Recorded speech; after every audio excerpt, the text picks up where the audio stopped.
First, in the meantime, it's good to have you with us. Aaron Hartley, Cerise Cole, meteorologist here at Lansford. Glad to have you back after 2 weeks. I'm glad to have you back, too. And the Senior Chief, Rusty Lord, of course. Starting off a little bit chilly, but should get some sunshine today. That's the thing. The number's going to move. We're not going to be locked in with clouds and rain all day. So we start off 30s and 40s. We have a lot of 70s on the way today. So a little patience. The sun is going to do its job and warm us up today. You can see it reflecting off the roads here as we get going. 44 degrees, a west wind at about 3 miles per hour. So light numbers or light wind there. Notice how it's a little warmer east, a little cooler to the west. And that's because the clouds have gradually decreased all morning long. We just haven't had the big drop off in the metro just yet like we have around Fremont and Wahoo. So it varies a little bit. You got some patchy frost potential in the western portions of the area, maybe in some of the valleys along the Elkhorn and some of the Papio River valleys that we have that all stream into the Platte. And you can see here temperatures for the most part even colder as you go farther west. Norfolk at 29 degrees while there's still 40s on the Iowa side. And where it is cooling off, we're seeing a little bit of fog trying to form, but nothing all that bad. But 10 is the normal number, and a little bit of haze and fog forming as the temperature dips a little bit and the clouds are exiting to the east. So you'll want a jacket as you step out today. You can see just a little haze there, maybe a little smoke coming in. We'll keep an eye on that because today and tomorrow the wind is going to be out of the south, and if they do any more prescribed burns down in Kansas, some of that could head our way. But 44 degrees, take the jacket with you. Got a light south breeze that maybe by the end of the day can get up near 20 miles per hour. But hey, you got 70s, sunshine, and a light breeze. It's looking pretty good for today. Here's how it goes hour by hour. First alert to about 45 at 9. We'll get you up near 60 degrees by noon. And making our way into the afternoon, right around 70 degrees by 3 o'clock. I think we can top out at 73, a little warmer to the southwest, a little cooler to the northeast, but overall pretty quiet day. Here comes some clouds by 7 o'clock. After about 8, we could have a couple spotty showers in the area. Best odds are probably going to be north of I-80 for 1 or 2 of those to get going. Maybe a rumble of thunder from them as well by early in the morning tomorrow morning. Talking 40s and 50s out there to start off the day. A milder start to Tuesday. We'll go 74 on Tuesday, 73 on Wednesday. Potential there for a couple spotty showers and storms. I think of this week, though, Monday and Tuesday, probably the 2 best days. Most sunshine will be today for sure. Okay. So you mentioned a chance of showers on Wednesday, but I mean, we could see more showers this week. That's kind of the theme. I think by the time, especially we get to Thursday, some of the best rain chances. And if you're looking for some rain, it does look better for that over the course of the next several days. Now, there's a small chance today, small chance tomorrow, then better chances middle of the week. So a bit risky to get that car washed and keep it clean, but you should be able to today and tomorrow. I just ran this model out through the course of the week. Most of this rain would be done by Thursday evening, and you can see a couple little spots here. You get the yellow, that's some 2-inch rain totals. A lot of us are ½ inch to 1 inch when you add it up, with most of this probably falling in the Wednesday into Thursday time frame. So this could be some very beneficial rain that we really need as we have some rainfall deficits around the area for the month.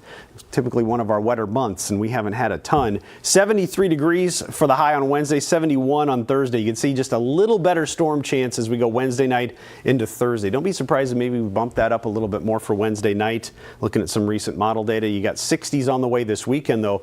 Northwest wind on Friday cools us down. Pretty good Saturday there, and then we'll rebound a little bit on Sunday as the south wind does bring in a little more moisture and the chance for some thunderstorms. So a lot of ups and downs with 60s and 70s and some thunderstorm chances. You want to pay attention middle of the week. I don't see anything severe right now, but those would be the 2 days where if we add a little more energy to the mix, maybe we could get something a little stronger. But no big severe outbreaks as of right now. Looks like a good forecast.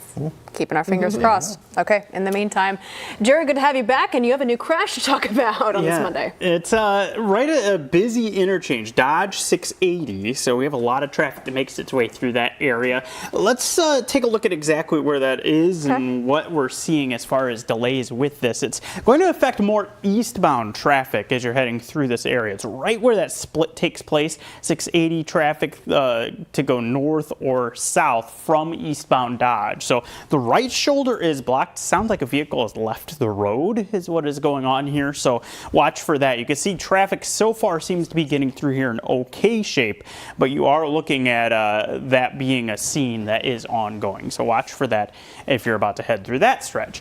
Also on the interstates, a different crash. This is westbound right near Q on I-80, and this is right in the middle of that construction zone where you already have lane restrictions that are in place. You've got a crash that's blocking the left shoulder in addition to that. So you can see how things are lit up in orange and red as you're heading westbound through that stretch. So watch for that being another hazard that you have to contend with. I do expect here over the next half hour to hour, we'll likely start to see eastbound to light up with some delays around here as well. We have those varying lane restrictions with this long-term project that's in place on I-80 between Q and 144th. The 144th interchange itself will likely get pretty slow. You can see southbound traffic already showing some delays right around there. So those are some of the things I'm keeping an eye on. I've been watching the JFK and 80 interchange did briefly slow down.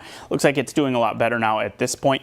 And when we zoom things out, you can see a couple pockets here and there where it's a little slower, 370 eastbound, right around 168th or so. Mostly doing pretty well though, aside from those two spots where I mentioned the crashes are in place. Of course, we'll keep an eye on it and give you a first alert if we start to see any other problems through the morning. All right, Jarrett, thank you. We are here live at the alert desk now with Maria Caden. We are continuing to learn more about Pope Francis' death this morning. Now, he was 88, of an older age, but he had just made a public appearance yesterday, was on the mend from pneumonia, so people might be pretty surprised to hear of his passing. Yeah, he met with Vice President J.D. Vance yesterday, and I mean, when you think about the time that he was in the hospital the past couple months, he had not come out for quite a bit, so for him to make that appearance and then this news to come out, it is pretty shocking for people. Now, he was the first Catholic leader from Latin America, born in Argentina in 1936. Cardinal Kevin Farrell made the announcement this morning. He says that he died at 7:35 a.m. local time over in Italy. He was elected Pope in 2013, and like we said, Francis was in the hospital and he suffered from chronic lung disease and had part of one of his lungs removed as a young man. He was admitted to the hospital back on Valentine's Day. Of course, we talked about that and his experience there extensively. He suffered from a respiratory crisis that ended up turning into double pneumonia. Now, NBC News says Francis's body will be on display at an open coffin in St. Peter's Basilica at the Vatican, but ultimately he is expected to be buried at the ancient Basilica of St. Mary Major, which is actually outside of the Vatican Wall. So that's a little bit unique as well because most popes are buried inside the Vatican. Correct. Okay. In the meantime, I mean, this next month will be historic, not only the burial of Pope Francis, but also selecting the next pope. So what comes next? The conclave is coming up next, and I know that that's probably pretty common in most people's minds, even if you're not Catholic, because of the movie that just came out talking about this experience. It's the process that the Catholic cardinals will go through to select the next pope. So it's pretty extensive. There are some specific things that always need to happen. All of the cardinals are put together during the process. They're actually not allowed to speak to anybody who is not involved, and this can really take several days. Only the cardinals below the age of 80 will be able to have a vote, and they'll cast it inside the Sistine Chapel. Some of those rounds of voting, though, it can take a while. It'll continue until one candidate gets a 2/3 supermajority. Of course, we saw today, this morning, there are crowds outside of the Vatican, sending their prayers and well wishes, but they'll also be waiting outside during the conclave to find out when the new pope will be elected. And they'll know, as well as the rest of us, when the chimney above the Sistine Chapel billows out white smoke. You see it right there on your screen. When you see that white smoke, you know that a new pope has been chosen. So they say the conclave is expected to start sometime soon, sometime between 15 and 20 days after today. What's also remarkable is that most people will remember in their lifetime, only 2013 is when Pope Francis was selected. I remember it. Yep. Very recent. So again, we'll have a new pope in a very short amount of time. All right, Maria Caden reporting. Maria, thank you so much. We'll be right back.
Happy Monday, everybody. We are taking a live look outside, and you can see, some sunshine. That's nice. That is. Off to a chilly start. Let's check in with Senior Chief Meteorologist Rusty Lord.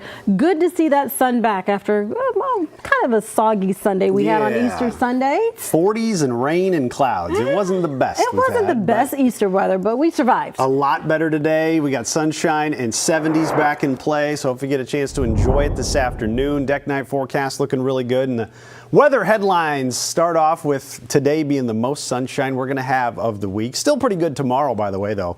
More chances of spring rains. A pretty busy weather pattern this week, but right now I don't foresee any big severe weather outbreaks. We'll watch to see maybe by Wednesday and Thursday if we can get a little more energy to work with for some thunderstorms, but mild temperatures are going to stay above average pretty much all week long. Now, the clouds are exiting east, so that's allowing the temperature to dip in some spots, but where we had clouds most of the night, it's held in the 40s, and we haven't seen it crater now with the clouds moving out like it did in Fremont. 33 there, 34 in Wahoo. So I got to be honest with you, I was expecting a few more 30s here with the clouds moving out. That just hasn't happened, but the cold air is there on the western edge of the viewing area, and there's a lot of 30s in Nebraska, a lot of 40s in Iowa. So you have some patchy frost here. You got a little fog trying to form. There's moisture in the air, and it could collect on some things and in the form of frost. Not a hard freeze in many spots, but we'll watch for that. Now, we're going to rebound nicely. You go pick the kids up from school today after the chilly start. We're right up near 70 by 3, 4 o'clock, so looking great there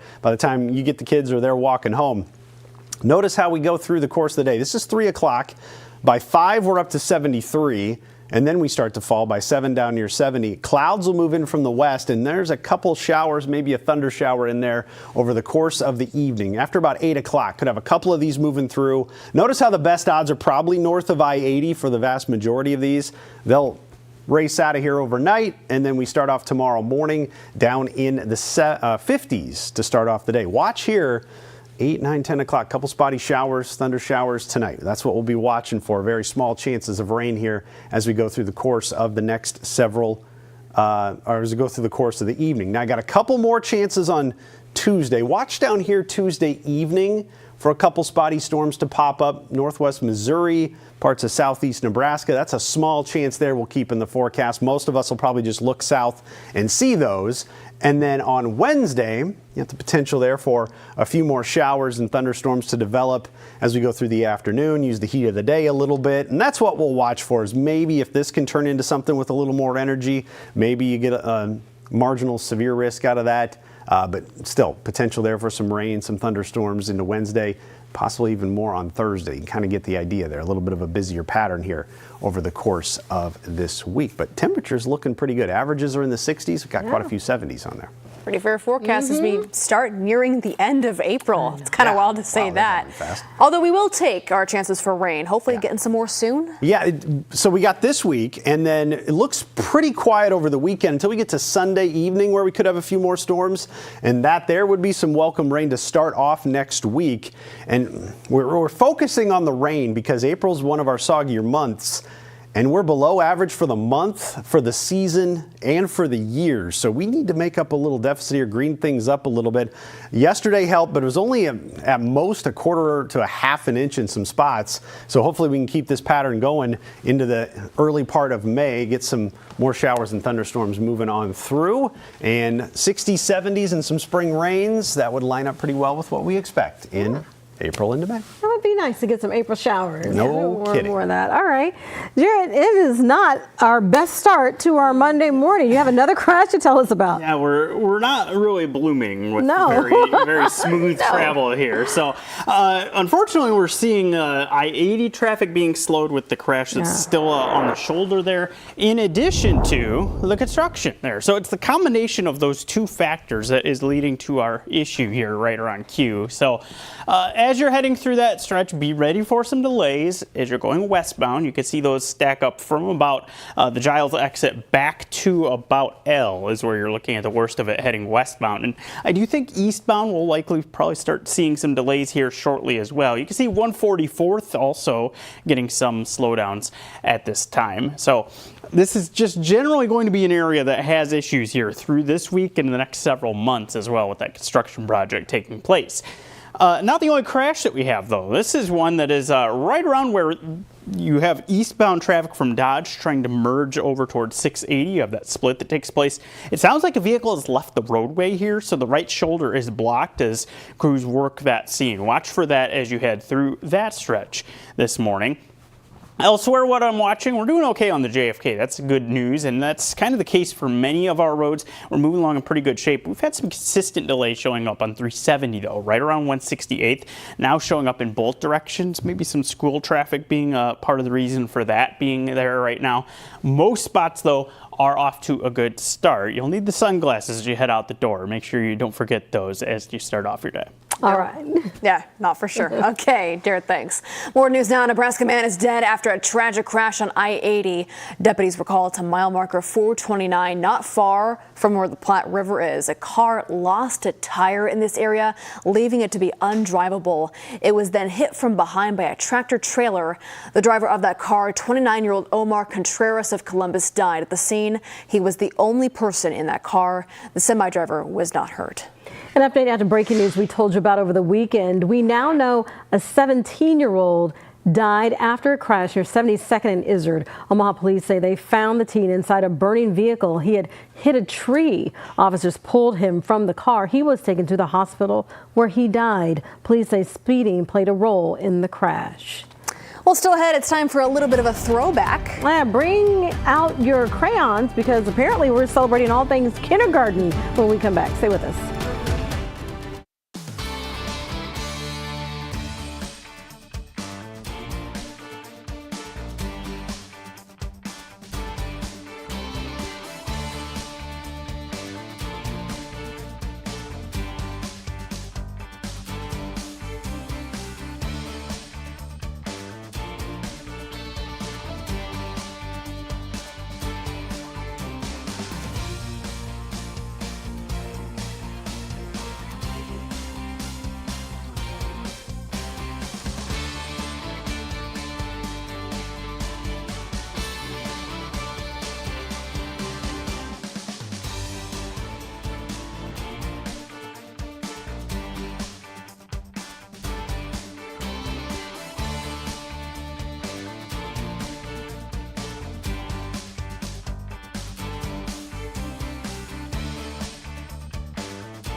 Welcome back, everybody. Remember your kindergarten days where you got to explore your creative side, color, enjoy nap time without being judged?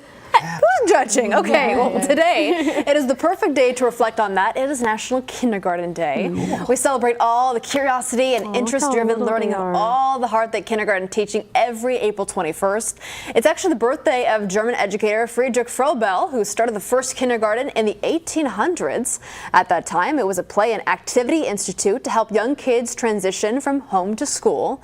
And today, nearly all states require schools and districts to offer some form of kindergarten for 5-year-olds. I mean, come on, who didn't love a time in kindergarten? Yeah. Some of the best memories, I know. Innocent friendships, you know, you just want to go and play every single day. Yeah. I just remember my youngest being so ready. Like, I was a mess I didn't think I would be, and I was just bawling, and the teachers like pointed me out the way, so, you know, I don't upset the kids, but they're just so ready. Isn't that funny that like some kids are ready, some kids are like, no, Mom, I want to stay How with are you? Do you remember? You guys remember how you I think I were? was so-so. I was ready for You sure. were- I was learning since before I could talk. A funny story in my family is that my sister, I guess when she started kindergarten, she thought it was just one day. Oh. She's like, oh, I did kindergarten. My mom's like, oh no, you have to go back. And she's like, Oh, I don't want to go back. That's funny.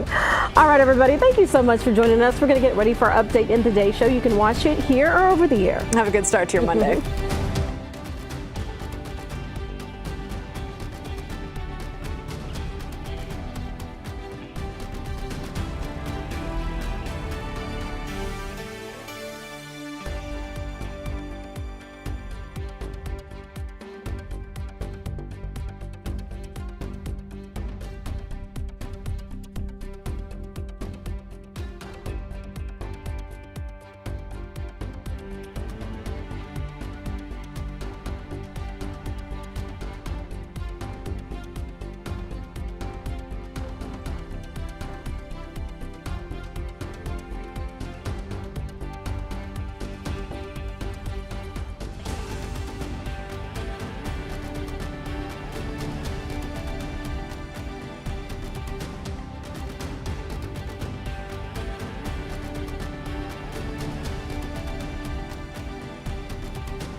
Live from WOWT, First Alert 6 starts now.